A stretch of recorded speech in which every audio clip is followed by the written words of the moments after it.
Okay, good morning, Amanda. Coffee in hand.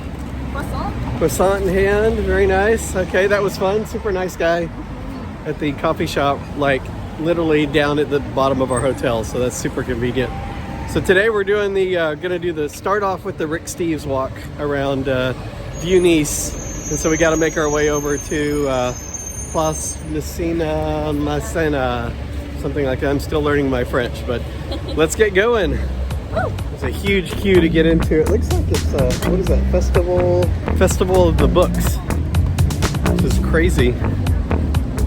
It's something else. Oh look, there's like a security guys with a bunch of guns back there, right there. Okay, we made it to the plaza and we're looking for our first butt. Old and new come together at Place Masséna as the tramway curves from Vieux Nice to the train station. Rick Steves describes the square as a black and white tiled ballroom with the sleek tram waltzing across its dance floor. The men on pedestals are modern art additions. They and their derrieres look down from high above.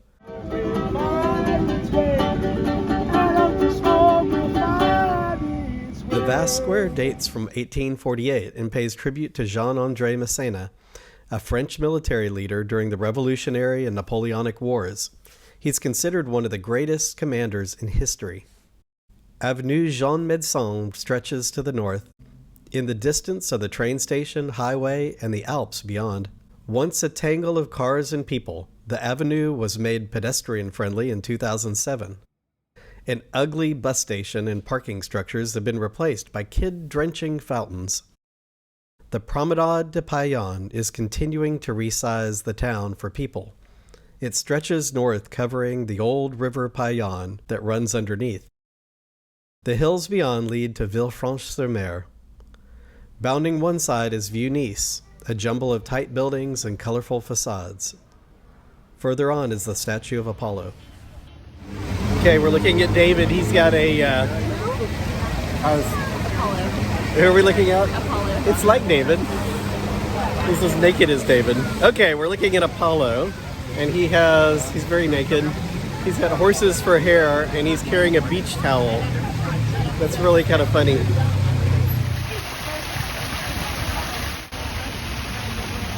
Wedding going on over here by the rusty statue.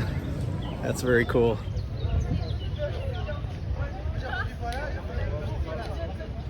Rue Saint-François leads into the heart of Vieux Nice. City Hall.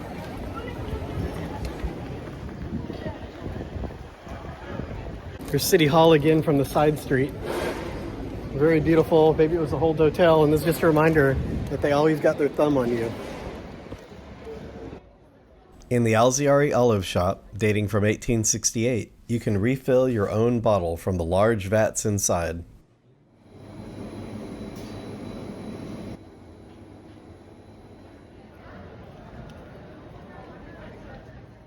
At La Coquette, look for local crafts and Provençal fabrics. Or try lunch at the boulangerie next door. Nice's Grand Opera House is an opulent jewel of the 19th century. According to Rick Steves, the 4 statues on top represent theater, dance, music, and party poopers. Just opposite is the Église Saint-François de Paul. Built in the 1700s, it's a mixture of Baroque and neoclassical, founded by the Minimals, Franciscans who lived in extreme austerity.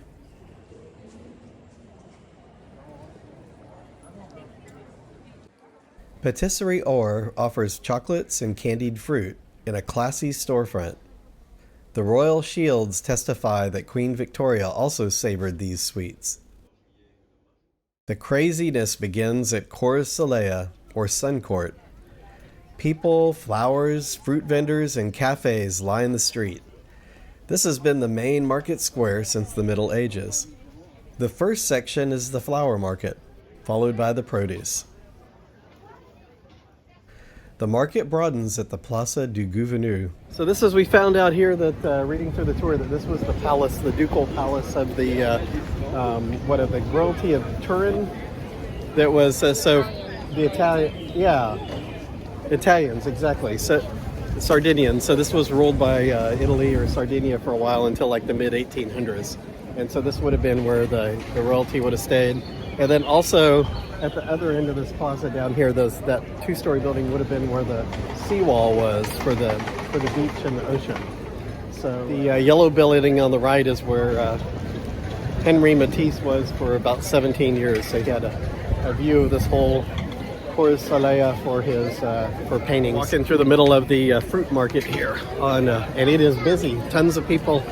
Tourists are really fun. It's kind of energetic and hopping.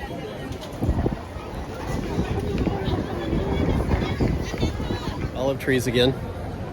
This hill, kind of at the end of the street, right up on there would have been a castle that would have controlled all of Nice. So you would have had the ocean kind of running down on this side, and then back behind these buildings you had the river. So it was kind of the main part of Nice was sandwiched between the river and the ocean.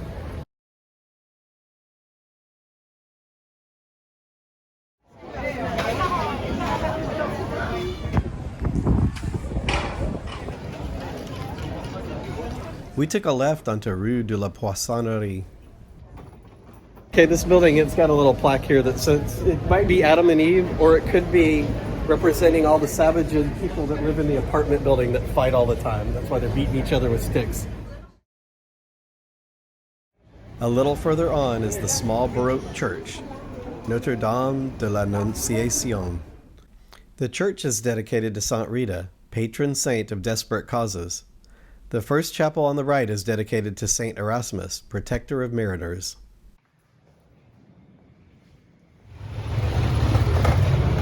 Further down leads past the Distilleries Ideales, a happening night scene with a swashbuckling interior.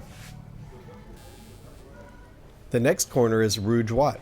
A quick spin around shows views of Nice in all directions.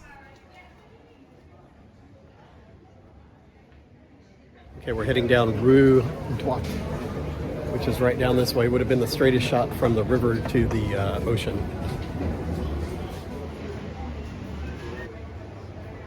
A left on Rue Droit leads by the Église Saint-Jacques, a Jesuit church in bold Baroque style.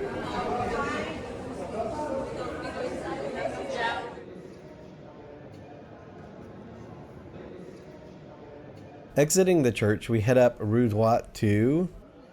Okay, that was Palais Lascaris, amazing 4-story palace home that you can tour.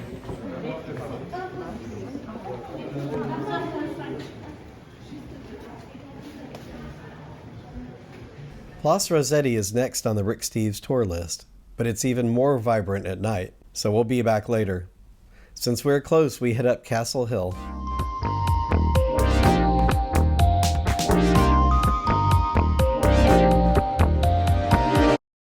Amanda had a nicer thought. She thought it was them giving you the thumbs up, so we'll go with that. So give us a thumbs up and subscribe down below. Oh. I gotcha.